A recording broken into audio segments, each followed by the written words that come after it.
regarding the professional services agreement for the Bear Branch Research Forest Drive Drainage Improvement Project. Just a quick recap. When I set the meeting, when I talked about having a meeting in advance of your regular November meeting, I was hopeful and thought we were in a spot that we could work out some minor details with the professional services agreement and the schedule. That has not happened until I guess a final conversation over the phone about an hour ago. We finally, I think, have worked out what we think is a workable schedule. We still need time to go through it. The professional services agreement, I think, gave you copies, still had some draft comments in there that, again, I think those can be worked through before your regular meeting in November. We're going to be making some modifications to the scope of work as well, rearranging some items on that regarding some cost benefit analysis that may or may not need to be done. So with that, again, I will open it up to your questions, comments, conversations, but the original intent of the meeting for actually signing the documents is not, can't happen today. Okay, before we open discussion, Ed, do you have anything you want to add? And yeah, I'll be happy to add to Jim's comments.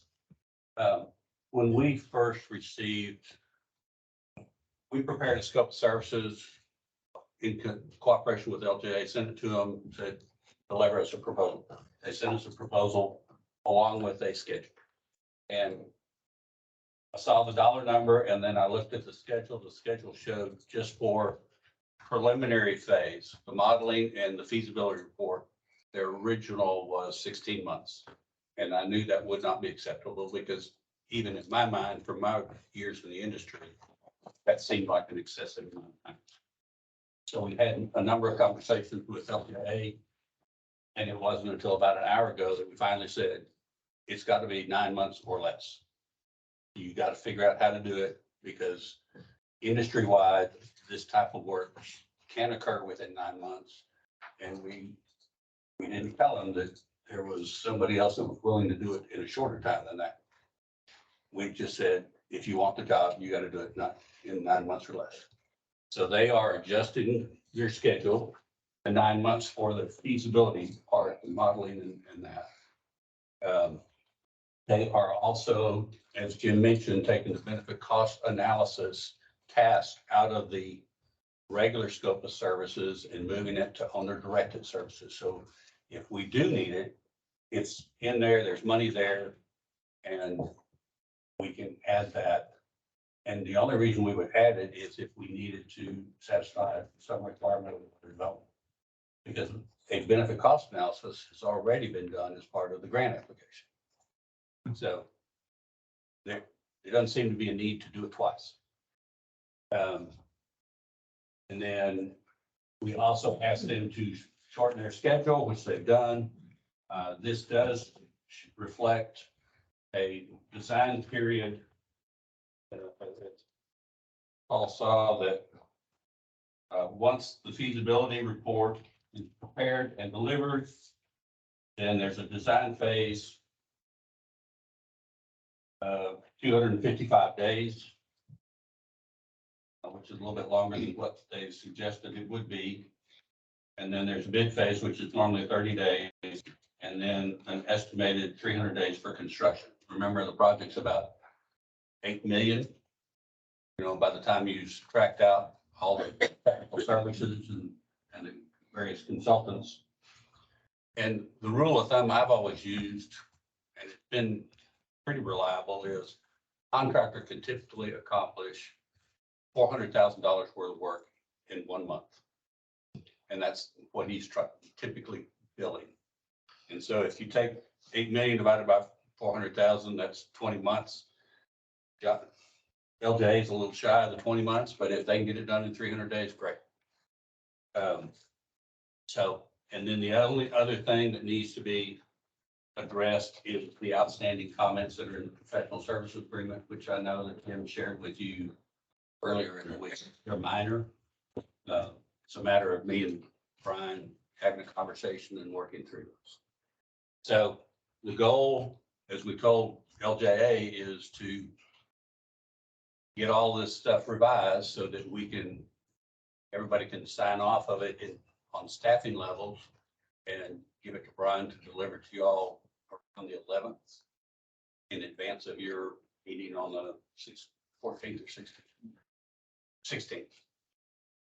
So that presentation to the board, will that include the agreed upon revised schedule and the dollars for each of the deliverables? Yes, sir. Because there's no indication of either of those two items in this document that we just Correct. reviewed. And I can tell you the numbers he originally that came with the long schedule. The general scope was just short of 750,000. And owner directed services was around 235,000 for about 983,000. That was in there. I'll And take so- that back. We think because I asked Donnie directly, I said, you take the benefit cost analysis out and move it to owner directed services. Does that mean with a shortened schedule, the general scope fee is going to be less? He says it should be. Let's talk a minute about the schedule, because the 2-minute glance I got at that revised schedule there shows the final deliverable on that construction project completing in December of 25, I believe. Correct. That's And in the grant agreement flood infrastructure fund schedule that was in here, that apparently was approved by the State Water Board, says June 17th, 25. So that's a 6-month slip on the final deliverable.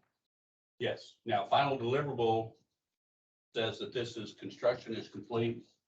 Final acceptance has occurred, final payment is made. And Are you telling me it takes 6 months to get that done from June to December? well, I can tell you that they weren't thinking about that schedule. The one thing that is an unknown for us right now, and it's not even on here, and we talked about this on the phone call, is we're going to have to get some sort of environmental permit to construct this project. We think it's going to fall under a nationwide 404 permit, which has a very defined schedule of, and the reason I say that, in most cases, if you're excavating in a floodplain, that's one type of permit. If you were filling, it's a whole different permit. It's a much longer process. That's an individual permit. It's not a nationwide permit. The only place that would be filling would be for the earth and berms around the detention basin. And that's a very, very limited area. So we think we can get the nationwide permit. That should be able to be done in less than 9 months Who issues that? Corps of Engineers? for engineering. Okay, I was told, and the rest of the board was told, and I'm sure you were individually, for several years by Donnie, that that was not a problem. That's what he's told us on the phone. That they had that verbal agreement, at least with the Corps of Engineers, to get that done. And they've had two or maybe three discussions, Informal meetings, conversations. and the informal verbal feedback has been that this can be permitted, but and, until you present the plan to them and And it's the nice thing is, Not a done plans deal. don't have to be 100% complete to submit for a nationwide permit. It's basically a description with some exhibits, and you submit it as soon as you have that ready to go. So again, back on the schedule, the same document, it shows the engineering feasibility report completion date of, let's see, was it November 8th, 23? I don't know. Yes, And I think, again, are they within, they're September, I think. they're aren't they? September. Okay, okay. So we're ahead of schedule, potentially. Yeah, And the Water Development Board understands that once you get into construction, that weather's gonna play a major factor in this. And Jim and I, one conversation Jim and I had earlier today was, this one should not be impacted with supply chain issues because we're moving dirt. The only thing that they're going to be getting from the open market is diesel and concrete. I didn't see any provision in there for any subs or their own company that's outside of Harris and Montgomery County. It says where to pay their travel at the federal rate. And we had talked, I know you and I had talked about putting a limitation on that because the other providers are within Montgomery and Harris and therefore would not be paying that. So So when he resubmits his proposal, we'll take a very close look at that.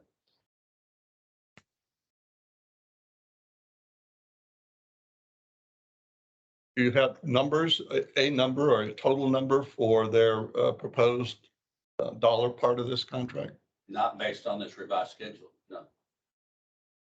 So in effect, what we have here is what we used to call in the aerospace business, a cost plus contract. It is It's a, whatever the costs are plus our markup. yes. And the markup is 3.2, the multiplier is 3.2. For one type of labor, yes. Yes, for the professional service. The sub-consultants are,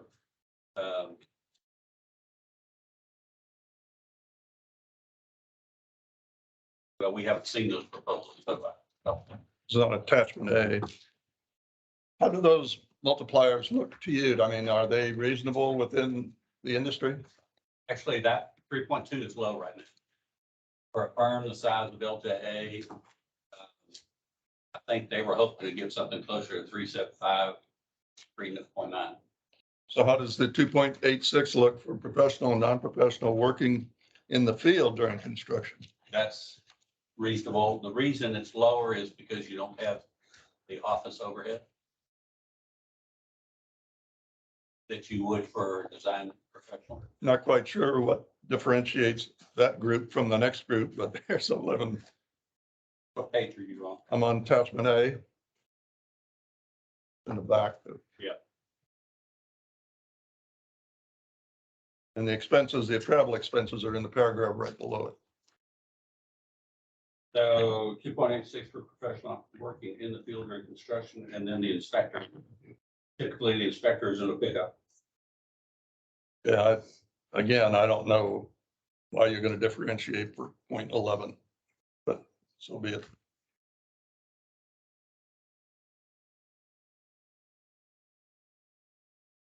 But this is a,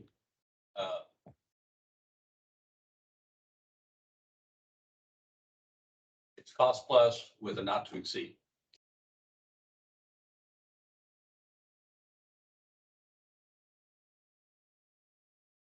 So they get to a point where they see that if they do the last few phases or the last phase or two, that they're going to lose money and they just say, well, we're not going to do that. No, they're under contract. Yeah. Because Yeah, they have a scope of work that they put a level of effort to. They have an Excel spreadsheet that has all the different labor categories and the different tasks, and they've assigned man hours to each of those tasks times the labor cost. So they know what it is going in. If they misestimate the number of hours it takes to get something done, then it's on them. But the longer we allow this program to shift to the right, the more it costs. I mean, time is money, particularly in this economic environment we're in. Correct. And that's why I've been so diligent about making certain that the feasibility time period Yeah. is more in line with what is typical. And there was a big discussion, or I remember a big discussion after going through this original document. We spent a whole meeting on the telephone with going over the questions and answers. And there's a series of, well, there's certain reports required by the development board. Correct. And I'm under the assumption that LJA is going to prepare those reports. That's part of the scope of work. Yes, sir. Okay, they understand that. Yes. It is a separate task in the scope. Okay, further, rather than waiting until the end of a phase to write a report, I would make it part of the contract that LJA must submit progress reports. And I would like to see that progress report, and it could be quarterly to begin with. And it may end up having to be accelerated to monthly, maybe as we get into the heavy expenditure phase. And my reasoning is that we need it for several purposes. Number one, to keep this board informed, and number two, and just as importantly, is to keep all the other partners Correct. involved in this project informed. We will get and it's in the contract, we will get a status report with every invoice, which is monthly. Okay, but would we have a consolidated quarterly report, or would we have to take the 3 months and make a report? That's something that we would do. Okay. Okay, We would keep a running total so that you would get a summary from us that says, okay, they say they're this % complete. They billed this amount. This is how much is left in this task and in the project. And we would keep that going all the way to the end of construction.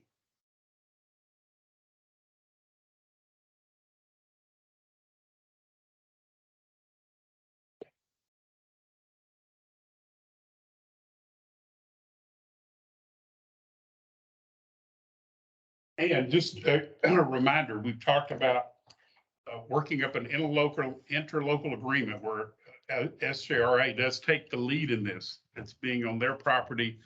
Their expertise is certainly have more people with that expertise than we do on staff. So Brian is working up a document that will be shared with you guys where we would transfer the lead of this project to the San Jacinto River Authority.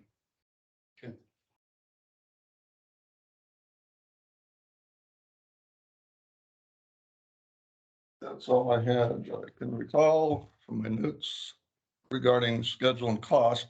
If we want to talk about the individual comments in this document. Yeah, we can go ahead and I'll do defer that. to you. Any other questions on the other stuff? If not, go ahead, Paul, if you got a question. Well, perhaps no way to do it would be to start on Start. page 1, but I did have a note on page 8 on the warranty period, the 1 year. Yeah.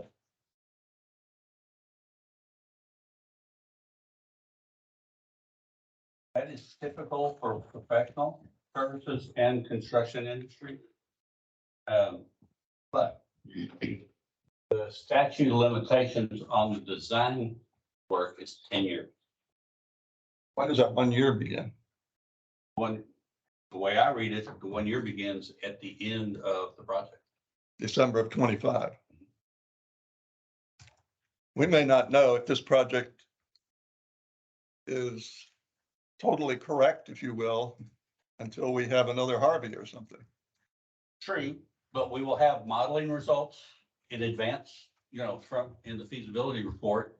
We will also have as-built drawings that the contractor provides back to us to demonstrate that they have built it in accordance with the plans and specifications.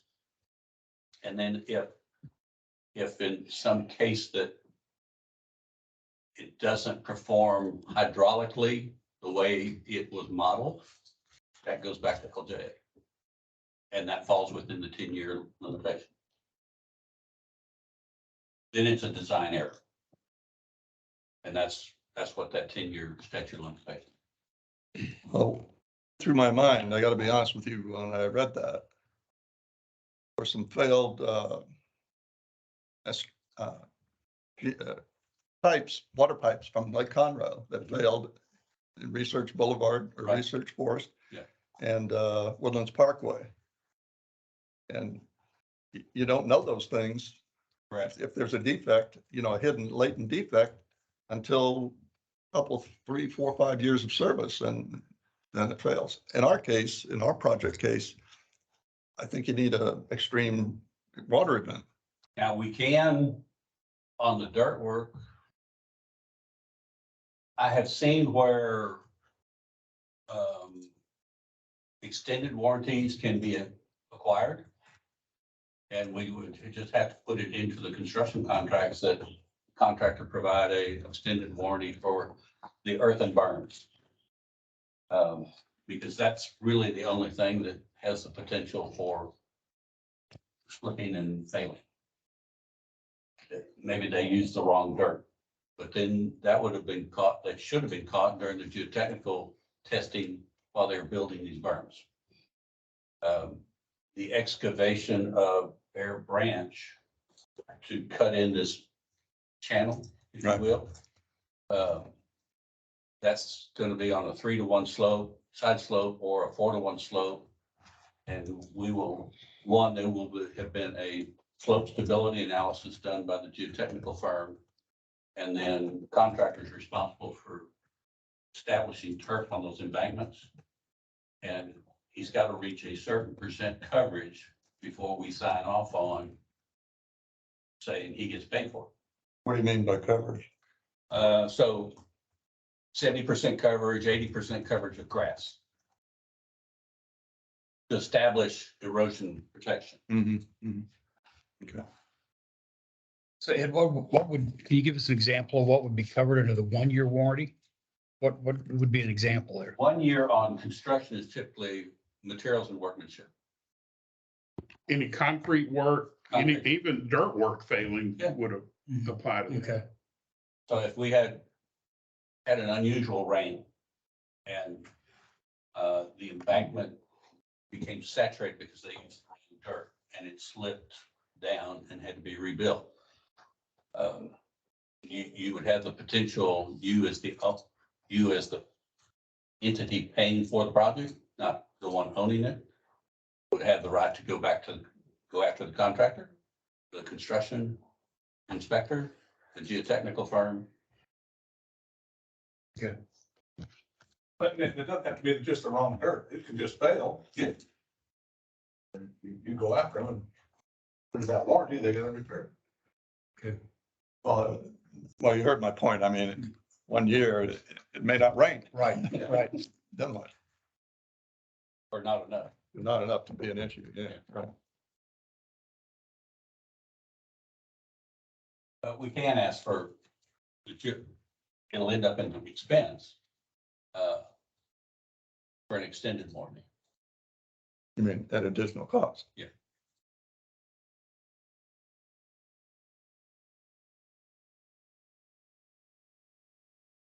Any questions on the other comments? What's legal's interpretation of these? Do you have a chance to go through those? Well, a lot of them are Brian's comments. So, the pink that says be wide is Brian. So I don't think they're really that far off from finalizing these. For example, page 2, that 45 days, that's standard, according to the Prompt Payment Act. And then that gives them an opportunity to pay the invoices. I don't think they'll have any issues with that one. Who's the 3 different colors on that page? So I'm one of them. BY3 is Brian, Okay. and then the other 2 are SJRA. Okay. Who were there? Blue is Yeah, me. sorry. The darker blue is me, the lighter blue is Greg Lushbaugh. Okay.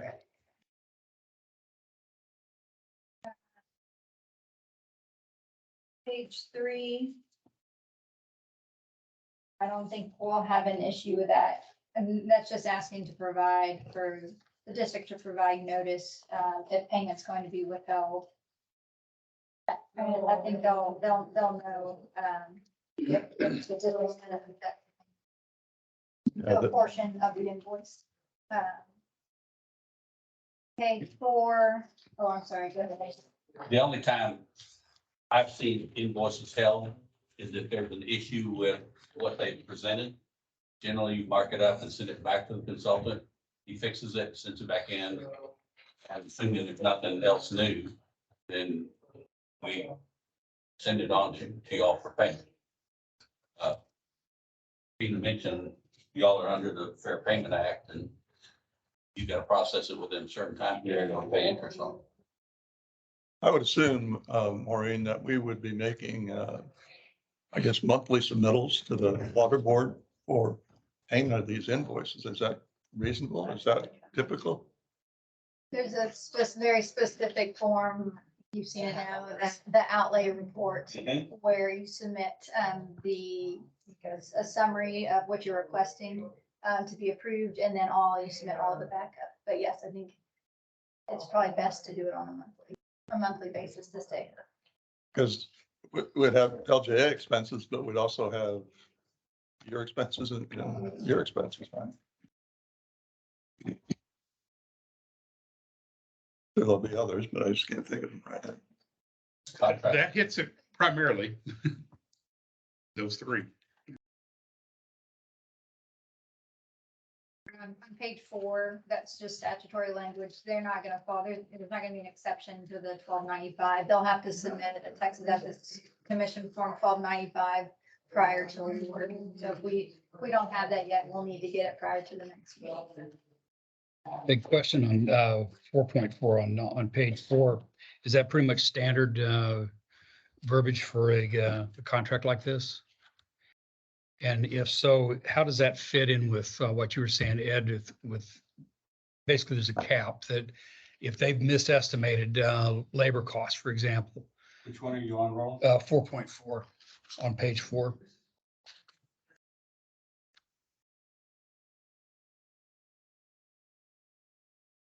Income, district and estimate of costs associated with the construction. So if he gives us a cost estimate for construction and the contractor's bid is 200% above that, supposedly the engineer has used his normal standard of care in preparing that estimate. And I guess I should back up and say, if the contractor submits a bid and he's the lowest and he's still 200% above the estimate, you have the choice of accepting that bid or canceling all bids, rejecting them, and rebidding the project. Okay. But if the engineer has used their normal standard, the industry's normal standard of care in preparing the estimate, you can't hold him liable. Okay. Yes, that is very, we've seen a lot of cost estimates out of line with what the bids have come in just in this construction environment. Seen drastic changes from what they estimated. Now, I think everything's somewhat settled, Getting a little more settled. And like I said, this is a fairly easy one. It's moving dirt, knocking down, say it publicly, but knocking down a few trees and, clearing You just did. clearing a path for the ditch Mhm. and for the detention part. Yeah. Like saying it's reality. I think the public recognizes that. I just think we need to be very careful and very judicious about how we do that and make sure we keep screens, green screens, if you will, at the appropriate places.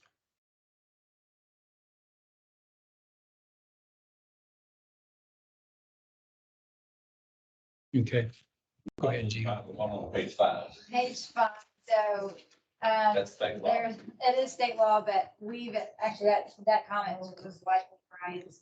Now, you are still not allowed to do business with a company that engages, that's on the Iran, Sudan, or foreign terrorist organizations.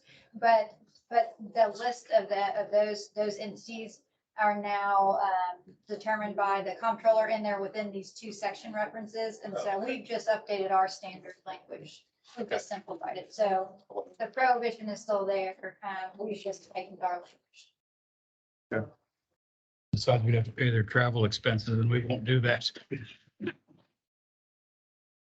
Comment on 6.1, just making sure that once the project's been paid for, those documents, the records are the districts. We also have in our for standard language that when consultants or when LJA is holding those records, they will be maintained in accordance with the applicable government code, record retention requirements that are applicable to the district. And the next comment is on page 8.1. I think we discussed, the warranty period. Yeah, we talked about.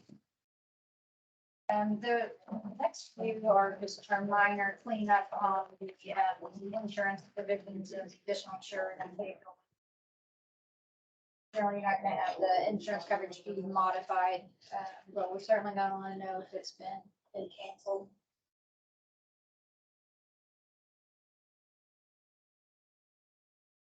We are on 12.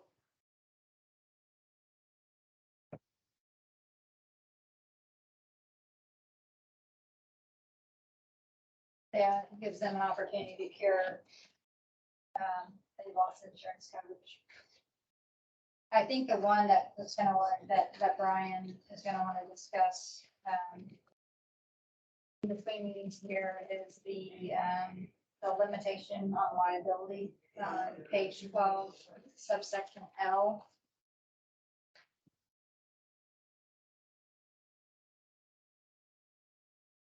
What I've seen over the years is, or the firms that I've worked at, if it's a real small project, consultant is typically trying to get their limit of liability tied to the amount of the fee, not to the cost of the project, because it's Cheaper.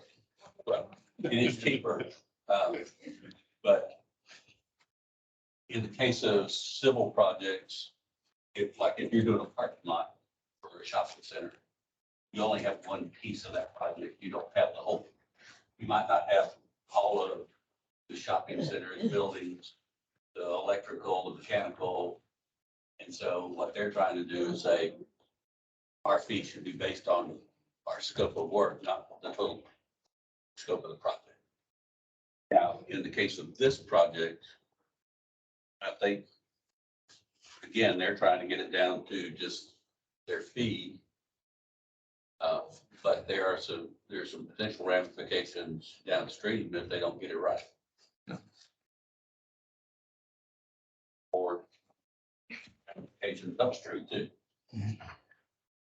So that's something that I think this one's gonna take some tweaking. Brian's gonna have to weigh in on. That's been the biggest option of this. Okay. Apart from your scope of proposal, but in this actual case, that's. And then it looks like that they have or slightly revised the provisions that are required by the water development. General certifications, some of those are good, they're just carried.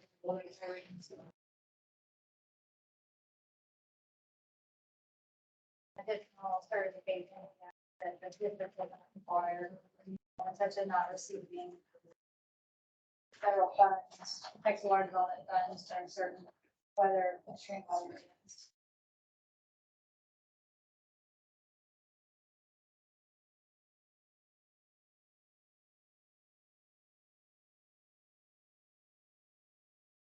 Specific provisions in the CSA.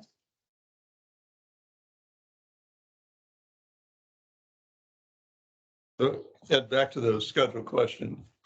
Is there an obligation to meet these schedules that were agreed to in this document from the state? It's a goal. And so the last date on there is, you're planning for 3 or 4 years in advance of something, and so it may slip, it may not. The Water Development Board is understanding. It's very similar to you all going back to the Water Development Board and getting extensions on their approval of the document. Okay. We can read that in detail. It may require some notifications, Mhm. or request for an extension, but Okay. they're certainly not gonna withdraw your. Yeah, I guess that's something then that would be, well, your SDRA's responsibility to track that and make sure that if it looks like we're gonna slip a line item that we Mhm. give them notice or something. Okay. Any other questions? Anything else to add? Nothing comes to mind today. We'll be bringing Wish us you- luck. We will be bringing you documents to sign. Yeah. Well, again, this is, Donnie will be in here probably. well, this has been a long process and I've reflected on it many times as I've gone through all these documents and agreements and preliminaries and I can just recall all the times I thought it was done and then, something pops up and it's live again. And this went on for, as Jim well knows, for a long time. And to get to this point is gratifying, but we need to get that pulled back in here and get it across the goal line. We agree. Okay, if there's nothing else, I guess we're adjourned. Thank you. Thank you. Thank you. Yep.